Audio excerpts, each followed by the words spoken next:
Je mets aux voix donc la délibération 40 en exécution du jugement du tribunal administratif de Montreuil annulant la délibération 2020-528-9, remise gracieuse du titre de recette émis à l'encontre de Monsieur Mohamed Abdoul-Baki. Merci de noter qu'il est sorti de la salle. Je mets au vote contre... pardon, explication de vote, madame, je vous en prie. Je vais vous demander une explication de vote groupée pour me permettre en fait de dérouler mon raisonnement. Donc, je vous en prie. Je vous remercie, monsieur le maire, mesdames et messieurs. Le tribunal administratif de Montreuil a annulé en février dernier la délibération relative aux indemnités des élus.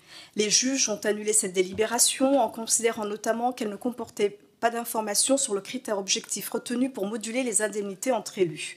En somme, monsieur le maire, c'est parce que vous n'avez pas justifié pourquoi certains élus avaient plus que d'autres que finalement donc la délibération a été annulée. Cette annulation de l'ensemble de la délibération a une conséquence immédiate, c'est qu'elle oblige tous les élus à rembourser à la ville les indemnités qui leur ont été versées de juin 2020 à décembre 2021. En tant que maire, c'est à vous qu'il échoit la responsabilité de faire appliquer cette décision de justice. C'est en ce sens que vous avez d'ailleurs émis des titres de recettes pour demander à chaque élu de rembourser les indemnités perçues sur 18 mois. En faisant cela, vous avez fait ce que votre devoir et votre fonction vous imposaient. Votre action aurait en réalité dû s'arrêter là. Malheureusement, ce n'est pas ce qui a été fait. Immédiatement après avoir émis les titres de recettes et avant même d'ailleurs que les élus n'aient reçu le titre en question, vous avez écrit à chaque élu pour lui donner le numéro du titre et lui demander de contester le titre que vous veniez vous-même d'émettre. Les 50 délibérations sur lesquelles notre Assemblée va être amenée à se prononcer ce soir sont la conséquence de cette contestation par les élus. Cette façon de procéder m'interpelle. Elle m'interpelle tout d'abord sur le plan des principes. La séparation des pouvoirs est un des principes fondamentaux de notre État de droit. Comment, monsieur le maire, vous, en tant que premier magistrat de la ville, vous qui êtes en charge de l'application des règles de droit, comment vous-même, vous pouvez être l'instigateur d'une démarche coordonnée de contournement de l'application de cette même règle ?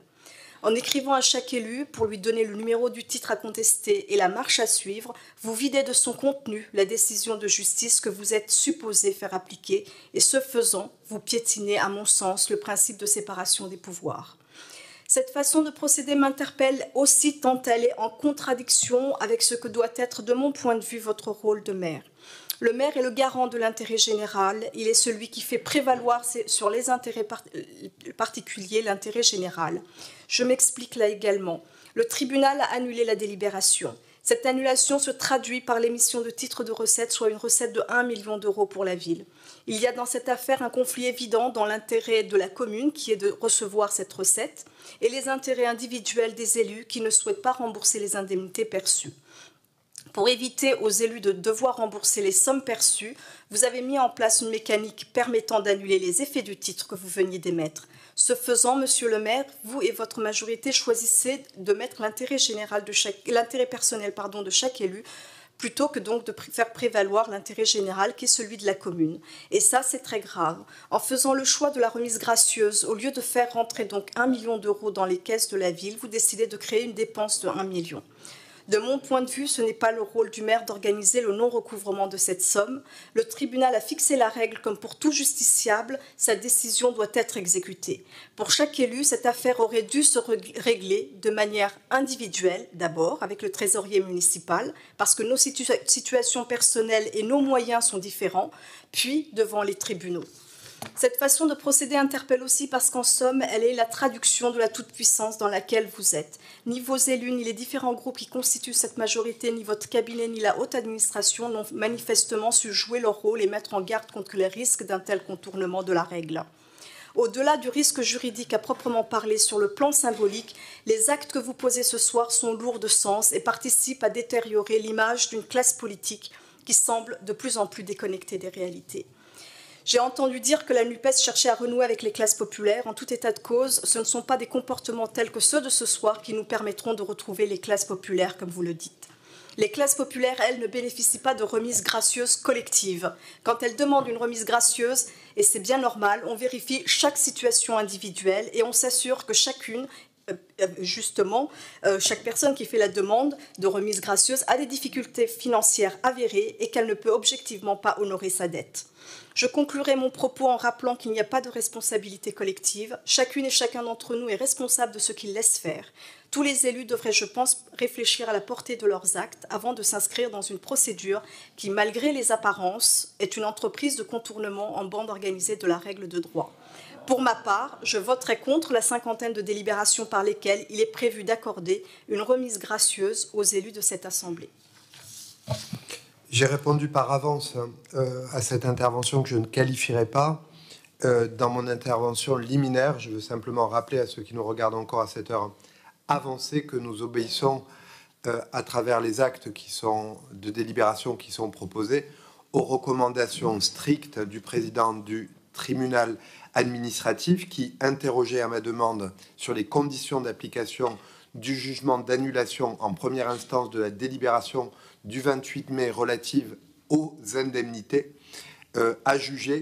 a indiqué au maire que je suis que qu'une des voies possibles était la demande à l'amiable faite au maire de la commune devant cette situation. Je veux rappeler tout de même, après l'intervention qui vient d'être faite, le fait que il n'y a eu aucun argent, pas un centime d'indemnité illégale, que le juge a reconnu qu'aucun centime n'avait été pris de manière illégale par les élus, que les indemnités dont nous parlons correspondent à un travail et un engagement qui s'écoule sur une période de 2 ans et pour lequel un certain nombre de gens autour de cette table ont, y compris au plan professionnel, fait des choix qui les a privés de revenus.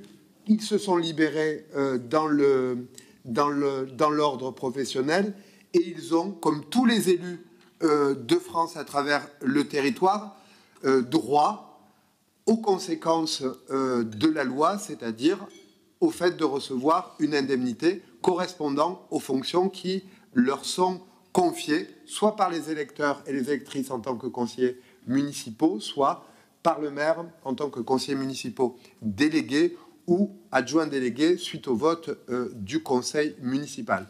Et je veux redire qu'il me semble absolument injuste de faire, comme je l'entends à l'instant, comme les propos qui ont été tenus sur un certain nombre de réseaux sociaux, laisser à penser, d'une manière ou d'une autre, qu'il y ait pu avoir malhonnêteté, prise d'argent par les élus présents au conseil municipal. Je rappelle que le motif de l'annulation du juge en première instance de cette délibération, annulation que nous contesterons devant la cour administrative d'appel, consiste à un défaut d'information sur la situation de 3 élus en particulier au titre de la dotation de solidarité urbaine.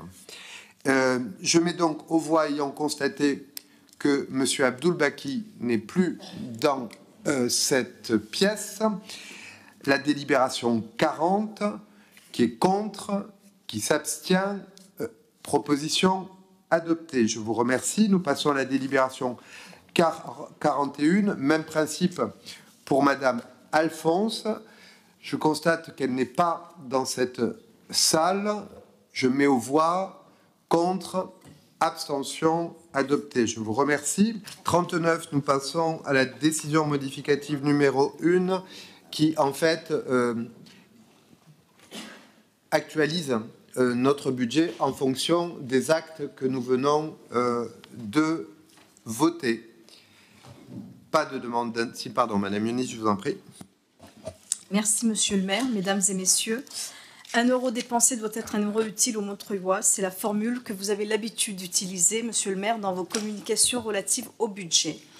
Au moment où les Montreuilloises et les Montreuillois reçoivent leurs taxes foncières, je les laisse juger de l'utilité de cette décision modificative qui ajoute 1 million d'euros au budget de la ville et dont l'unique objet sera de financer la cinquantaine de remises gracieuses que vous venez d'accorder ce soir à vos élus.